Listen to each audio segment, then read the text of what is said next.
For day 6, we have activity which is based on statement competency. There are two activities based on this competency, but we are going to solve the first activity today and we will discuss about the second activity tomorrow. So at first, let us read the instructions which are given for us. Learning outcome competency statement is to reflect on what is heard or presented. Means you have to speak or you have to put your opinions, experiences about what you have presented or heard. म्हणजेच तुम्ही जे काही present केलेलं आहे किंवा ऐकलेलं आहे, अनुभवलेलं आहे, याच्याबद्दल तुम्ही स्वतःचं स्वमत प्रकट करायचं आहे. Now, the second instruction is for teachers, parents or facilitators. The first instruction for them is make the learners to read the story and present it. मुलांना ही स्टोरी वाचायला प्रवृत्त करायचं आहे, त्यांना ती प्रेझेंट करायला सांगायची आहे. The second instruction is encourage learners to participate in story telling. मुलांना स्टोरी टेलिंगसाठी एनकरेज करायचं आहे, त्यांना प्रोत्साहन द्यायचं आहे. The third instruction is help learners in different activities. विद्यार्थ्यांना वेगवेगळ्या ॲक्टिव्हिटीज करण्यासाठी इथं हेल्प करायची आहे. And the last instruction is make the learners to reflect on their presentation and write their experience in notebook. मुलांनी जे काही प्रेझेंट केलेलं आहे त्याच्याबद्दल त्यांचं स्वमत त्यांना लिहिण्यासाठी प्रवृत्त करायचं आहे. Now last instructions are for the students. There are 3 instructions. The first, listen carefully all the instructions. मुलांनी सगळ्या इन्स्ट्रक्शन्स, सगळ्या सूचना काळजीपूर्वक ऐकायच्या आहेत. Read the story silently and present it with proper intonation. जी स्टोरी तुम्हाला दिलेली आहे ही सायलेंटली पहिल्यांदा वाचून घ्यायची आहे आणि त्याच्यानंतर प्रॉपर इंटोनेशन मध्ये, प्रॉपर उच्चारानुसार तुम्हाला ही कथा सादर करून दाखवायची आहे. And the last instruction is reflect over story telling and write your experience in your notebook. Story telling बद्दलचा तुमचा जो एक्सपिरियन्स आहे, अनुभव आहे, त्याच्याबद्दल तुम्हाला तुमच्या वहीमध्ये लिहायचं आहे. Okay, now we have read all the instructions which are for parents, teachers and then student also. So let us start to solve this activity now. The activity is, I am going to read this activity first and then we will discuss about it. Read the story given below and retell it in your mother tongue. When you retell a story, you tell it using your style and not translate it word by word. म्हणजेच याचा अर्थ असा आहे की जी तुम्हाला ही story आता खाली दिलेली आहे ही तुम्ही वाचून घ्यायची आहे. त्याच्यानंतर याचं ट्रान्सलेशन तुम्हाला मराठीमध्ये करायचं आहे, जी आपली मातृभाषा आहे. आणि हे ट्रान्सलेशन करत असताना वर्ड टू वर्ड ट्रान्सलेशन करायचं नाही आहे. तुमची जी काही भाषा असेल, तुमची जी काही स्टाईल असेल त्याच्यानुसार तुम्ही ते ट्रान्सलेशन करून त्याचं प्रेझेंटेशन तुम्हाला इथं करायचं आहे. Okay, so let's start to read this story. The title of this story is honesty. Honesty is always telling the truth. It is about being trustworthy and loyal. There are many ways to show honesty. म्हणजेच प्रामाणिकपणा हा नेहमी सत्य सांगण्यामध्ये लपलेला असतो. हे विश्वासू आणि निष्ठावंत असण्याबद्दल आहे आणि प्रामाणिकपणा दाखवायचा असेल तर त्याच्यासाठी खूप सारे मार्ग आहेत. Manav was the classrooms money collector for special events. Manav हा विद्यार्थी त्याच्या वर्गातला विशिष्ट प्रसंगी पैसे गोळा करण्यासाठीचा एक मॉनिटर होता. Whenever the classroom did a collection and gathered money, the class trusted Manav to do it. जेव्हा जेव्हा क्लासरूममध्ये पैसे गोळा करायची वेळ यायची तेव्हा पूर्ण क्लासचा विश्वास हा फक्त मानव याच्यावरच असायचा. If he found a penny on the ground, he tried to find the owner. जेव्हा जेव्हा त्याला एखाद्या ठिकाणी एक पैसा जरी सापडायचा, बघा आपल्याकडे पैसा असं म्हटलं जातं, हा पेनी हा अमेरिकन वर्ड आहे.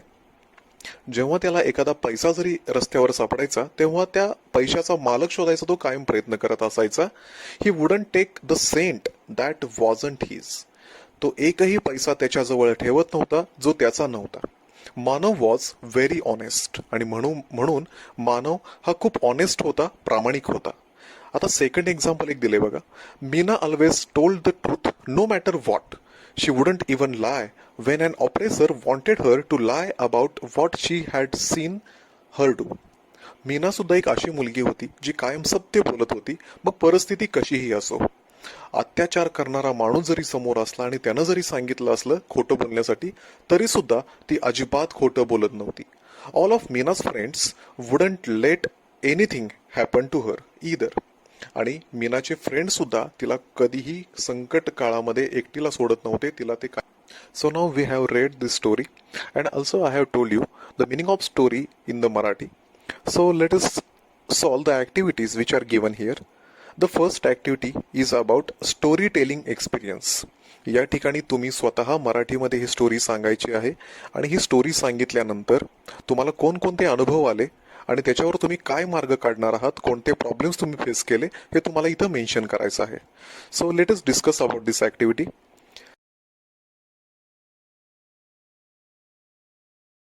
So you can see there is a table and there are two columns. The first column is what happened and second is what can I do next time.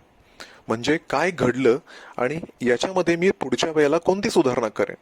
Okay, so first point is given for you. I had lack of confidence. माझ्याकडे आत्मविश्वासाची कमतरता होती आणि याच्यावर तुम्ही काय करू शकाल. I will prepare well and present with confidence. पुढच्या वेळेला मी चांगली तयारी करेन आणि आत्मविश्वासासहित मी प्रेझेंट करायचा प्रयत्न करेन. ज्या पद्धतीनं पहिला पॉइंट त्यांनी आपल्याला दिलेला आहे त्या पद्धतीचे अजून पॉइंट आपल्याला स्वतःहून तयार करायचे आहेत and it is our activity. We have to write the difficulties which we faced when we presenting the story. So let us discuss about this. I have some problems what happened when we try to present the story. So I am going to discuss with you which are those problems. The second problem, we have seen the first problem, that is I had lack of confidence. Now the second problem is I did not speak fluently. काही मुलांचा हा problem असतो की ते fluently बोलू शकत नाहीत. तर याच्यावर सोल्युशन काय असेल. The solution for this will be I will practice to speak fluently.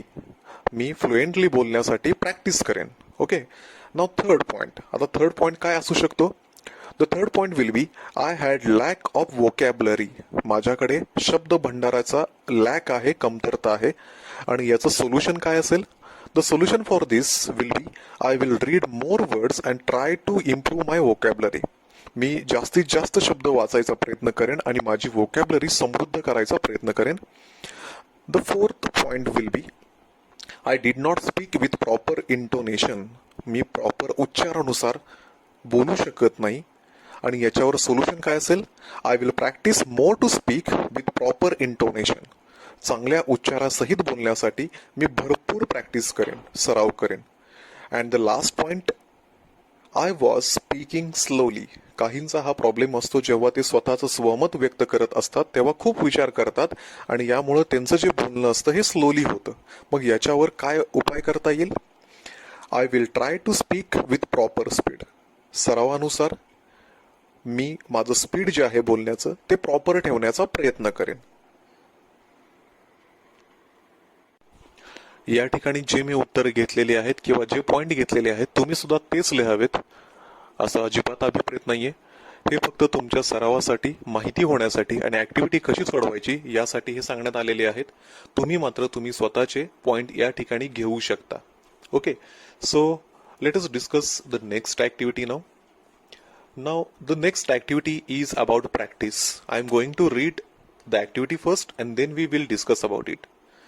Read the story from my English course book standard 9 page number 83 and retell the story in mother tongue. Later think over how you narrated it. बघा 9वी मध्ये पान number 83 वर आपल्याला एक story दिलेली होती जी होती Socrates बद्दल आणि त्यांच्या शिष्यांबद्दल. ही स्टोरी तुम्ही पहिल्यांदा वाचायची आहे आणि त्याच्यानंतर तुम्हाला ही स्टोरी मराठीमध्ये नरेट करायची आहे आणि ही नरेट करताना तुम्हाला काय एक्सपिरियन्स आला हा तुम्हाला लिहायचा आहे किंवा सांगायचा आहे. It is the next activity. After narrating activity, the last activity which we have, that is extension activities. There are two activities in extension activity. The first activity is imagine you meet Manav. Ask him to tell his experiences about collecting money. And second is collect and write such type of short stories in your notebook. So let us discuss about the first activity. तुम्हाला या ठिकाणी काय करायचं आहे. तुम्हाला imagine करायचं आहे की तुम्ही मानवला भेटलेला आहात आणि याच्यानंतर तुम्ही त्याला प्रश्न विचारणार आहात की त्याचा पैसे गोळा करायचा जो एक्सपिरियन्स होता तो कसा होता. मग यासाठी तुम्ही कोणकोणते प्रश्न विचारू शकता? काही प्रश्न मी फॉर एक्झाम्पल इथे घेतोय. हेच प्रश्न तुम्ही पण लिहावेत असं अजिबात अभिप्रेत नाही. तुम्ही स्वतःचे प्रश्न तयार करा. पण तरी सुद्धा प्रॅक्टिस म्हणून मी 3 क्वेश्चन तुम्हाला देतो. The first question which we can choose here is which problems do you face when you collected money? जेव्हा तू पैसे गोळा करत होतास तेव्हा तुला कुठले प्रॉब्लेम तू फेस करत होतास?